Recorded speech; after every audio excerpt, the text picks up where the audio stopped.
हम समसूत्री विभाजन या माइटोसिस देख लेते हैं एक बार और। समसूत्री विभाजन क्या होता है? समसूत्री विभाजन प्राणियों में द्विगुणित कोशिकाओं से ही होता है। कौन से कोशिकाओं से होता है? द्विगुणित कोशिकाओं से में होता है, जबकि पौधे में आगुणित है और द्विगुणित दोनों में होता है। पौधे में ये क्या होते हैं? आगुणित होते हैं और द्विगुणित दोनों होते हैं। जो प्राणियों में ये क्या होते हैं? द्विगुणित होते हैं, डिप्लॉइड होते हैं। इनकी दो अवस्थाएं होती हैं, अंतरफेज अवस्था या इंटरफेज बोला जाता है। तो कोशिका विभाजन की तैयारी कितने घंटे में होती है? 30 घंटे में होती है। सूत्री विभाजन में को माइटोसिस फेज बोलते हैं, जिसमें वास्तविक कोशिका विभाजन 1 घंटे में होती है। इसमें कितना होता है? इंटरफेज में कोशिका विभाजन की तैयारी 23 घंटे में होती है, और इसमें कितना होता है? वास्तविक कोशिका विभाजन की 1 घंटे में होती है। इसमें हम देखते हैं कि समसूत्री विभाजन में समान तरह की कोशिकाओं का निर्माण होता है। ठीक है, अभी हम लोग क्या पढ़ेंगे? इंटरफेस पढ़ेंगे। इंटरफेस आप लोग देख रहे होंगे, इसमें क्या है? क्रोमेटिड का निर्माण हो जा रहता है, किसके अंदर? न्यूक्लियस के अंदर, और यहाँ पे सेंट्रियोल्स पाए जाते हैं। इंटरफेस क्या है? इंटरफेस जो होता है, अंतरावस्था को 3 भागों में बांटा गया है।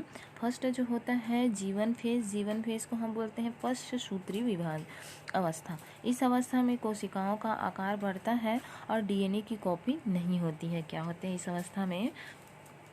इस अवस्था में कोशिका का आकार बढ़ता जरूर है, लेकिन डीएनए की कॉपी नहीं होती है।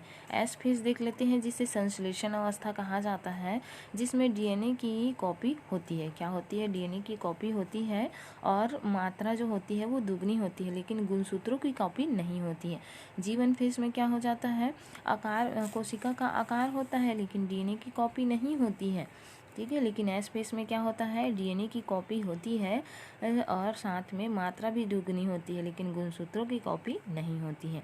उसके बाद G2 फेज में क्या होता है? पूर्व सूत्री विभाजन होता है, जिसमें प्रोटीन का नियंत्रण किया जाता है। क्या किया जाता है? प्रोटीन का नियंत्रण किया जाता है, प्रोटीन का निर्माण किया जाता है। ठीक है, G2 फेज में प्रोटीन का निर्माण होता है। आगे हम देखते हैं तो बूढ़े जो प्राणियों की कुछ कोशिकाओं में कोशिका विभाजन नहीं होता है। जो बूढ़े प्राणी पाए जाते हैं उसमें कोशिका विभाजन जो कोशिका में विभाजन नहीं होता है, उसमें जीवन के बाद कोशिका G0 फेज में चली जाती है, जिसे शांत प्रावस्था भी कहते हैं। यहाँ पे जीवन के बाद क्या चले जाएंगे? G0 चले जाएंगे, जिसको हम क्या कहते हैं? शांत अवस्था, क्योंकि उसमें किसी भी प्रकार का विभाजन नहीं होता है। सूत्री विभाजन देख लेते हैं। सूत्री विभाजन, जिसको माइटोसिस फेज भी कहते हैं। सूत्री विभाजन की जो शुरुआत होती है वो केंद्रक विभाजन है, कैरियोकाइनेसिस से, और अंत में कोशिका द्रव विभाजन है, साइटोकाइनेसिस से होता है। इसमें क्या होता है? इसकी शुरुआत क्या है? केंद्रक विभाजन। केंद्रक मतलब जहाँ पे केंद्रक का विभाजन होता है, कैरियोकाइनेसिस, और जहाँ पे अंत में कोशिका द्रव का विभाजन होता है, उसको साइटोकाइनेसिस कहा जाता है। ये भी 4 अवस्था में पूर्ण होता है। ये 4 बटा रहता है। कैरियोकाइनेसिस मतलब केंद्रक विभाजन। केंद्रक विभाजन जो होता है वो 4 अवस्था में स्टार्ट होता है। पहला जो होता है क्या चीज़ है? पहला जो होता है वो पूर्व अवस्था है। कौन सा है? पहला जो है पूर्व अवस्था है, दूसरा मध्य अवस्था है, तीसरा पश्च अवस्था, तीसरा अंत्य अवस्था। पूर्व अवस्था को प्रोफेस, मध्य अवस्था को मेटाफेस, पश्च अवस्था को एनाफेस, अंत्य अवस्था को टेलोफेस कहा जाता है। इस तरह से 4 अवस्थाओं में पूर्ण होती है। तो हम सबसे पहले क्या देख लेते हैं? पूर्व अवस्था देख लेते हैं।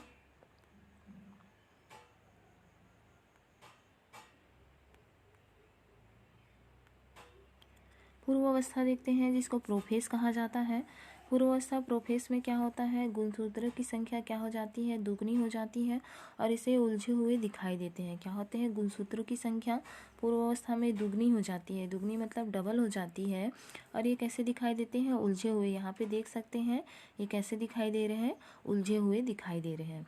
ये तारक काय जो विपरीत ध्रुव में चले जाते हैं, ये जो तारक काय होते हैं, सेंट्रोल होते हैं, वो विपरीत ध्रुवों में चले जाते हैं।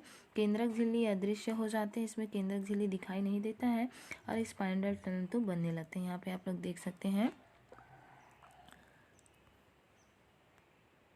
जो डीएनए होगा वो क्या हो जाएंगे, डबल हो जाते हैं। यहाँ पे दिखाई दे रहा होगा ये डबल हो गए हैं, ठीक है। और क्या चीज़ है, जो तारा का सेंट्रोल होते हैं वो क्या हो जाते हैं, ध्रुव की ओर चले जाते हैं। केंद्रक झिल्ली इसमें जो है वो दिखाई नहीं देता है और स्पाइंडल तंतु बनाने लगते हैं। कैसे बनाने लगते हैं, स्पाइंडल तंतु बनाने लगते हैं, ठीक है। मध्य अवस्था देख लेते हैं। मध्य अवस्था क्या होता है,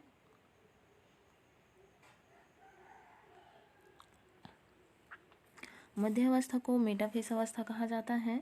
गुणसूत्र में एक सीधी रेखा से व्यवस्थित हो जाती है और उन्हें गिना नहीं जा सकता है, गिना जा सकता है। ये क्या होते हैं, एक सीधी रेखा में होती है। ये आप लोग को दिखाई दे रहा होगा, एक सीधी रेखा में है जिसको गिना जा सकता है संख्या में। और स्पाइंडल तंतु काइनेटोफोर में गुणसूत्र से जुड़ जाता है। ये स्पाइंडल तंतु जो होते हैं वो क्या हो जाते हैं, काइनेटोफोर से जुड़ जाता है। अलग अलग पोल दिखाई दे रहे होंगे, ठीक है। इसको आसानी से गिना जा सकता है। गुणसूत्र जो है वो सीधी रेखा में हो जाते हैं और इसको हम क्या कर सकते हैं, गिन सकते हैं 1 2 3 4 4 की संख्या में। ये सेंट्रोल कहलाता है, जो एक पोल है, ध्रुव की ओर सेंट्रोल पाया जाता है। ये क्या कहलाएंगे, स्पाइंडल कहलाएंगे।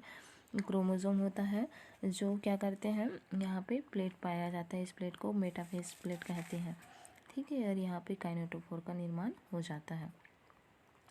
नेक्स्ट हम देखते हैं पश्चावस्था। पश्चावस्था में क्या होता है, गुणसूत्र अलग होकर विपरीत ध्रुव पर जाना शुरू कर देते हैं। ये यहाँ पे दिख रहा होगा, गुणसूत्र जो है अलग हो गए। पहले वाले में तो अलग नहीं हुआ था, जुड़े हुए थे। और जो ये क्या हो जाते हैं, अलग हो जाते हैं और अलग अलग ध्रुवों में जाना शुरू कर देते हैं। कौन सा अवस्था में, पश्चावस्था में। मध्य अवस्था में क्या हो जाएगा, दुगना हो जाता है। और उसके बाद प्रोफेस अवस्था में दुगना हो जाता है। मेटाफेस अवस्था में क्या होता है, मेटाफेस अवस्था में ये व्यवस्थित हो जाते हैं और गिना जा सकता है। और पश्च अवस्था एनाफेस आते आते ये क्या हो जाते हैं, दो डीएनए जो होता है, गुणसूत्र जो होता है वो एक दूसरे से अलग हो जाते हैं और दूसरे ध्रुवों में जाना शुरू कर देते हैं, विपरीत ध्रुवों में। फिर आ जाते हैं मेटाफेस, ठीक है। एनाफेस हो गया और लास्ट में हम देखते हैं क्या चीज़, अंतावस्था। अंतावस्था यह क्या बोला जाता है, टीलोफेस। टीलोफेस में क्या हो जाते हैं, ये गुणसूत्र विपरीत ध्रुवों में चले जाते हैं और केंद्रक झिल्ली का निर्माण कर लेते हैं। ये यहाँ पे आप लोग देख रहे होंगे कि ये विपरीत ध्रुवों में चला गया है। ये विपरीत ध्रुवों में चला गया है, जाने के बाद ये क्या बना लेता है, अपना केंद्रक झिल्ली का निर्माण कर लेता है, ठीक है। केंद्रक झिल्ली जैसे ही बनता है तो इसमें लूप का निर्माण हो जाता है। ये आप लोग को जो दिख रहा है वो क्या है, लूप है, जो अभी ये क्या हो जाएंगे, अब अलग होने के प्रोसेस में होते हैं। फिर ये क्या हो जाते हैं, यहाँ पे आप लोग को दिख रहा होगा अलग होने की प्रोसेस स्टार्ट है। फिर ये लास्ट में क्या हो जाता है, कोशिका द्रव का विभाजन हो जाता है। अभी तक क्या हुआ था, केंद्रक का विभाजन हो रहा था।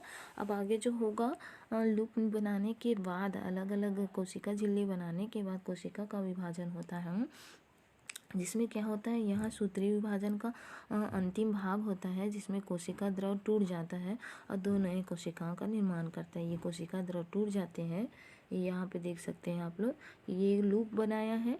और ये लूप बनाने के बाद केंद्रक का निर्माण कर लेता है, केंद्रक झिल्ली का, दो केंद्रक झिल्ली का। फिर ये क्या हो जाएंगे, ये साइटोप्लाज्म जो है, केंद्रक द्रव जो है वो टूट जाते हैं और टूट कर क्या हो जाते हैं, अलग हो जाते हैं और अपना बोल सकते हैं कोशिका विभाजन हो जाता है। कोशिका विभाजन होने की जो क्रियाएं हैं वो साइटोप्लाज्म कहलाती है और दो डॉटर सेल्स का निर्माण करती है, दो पुत्री कोशिका का निर्माण कर लेती है, ठीक है। इस तरह से ये पाया जाता है।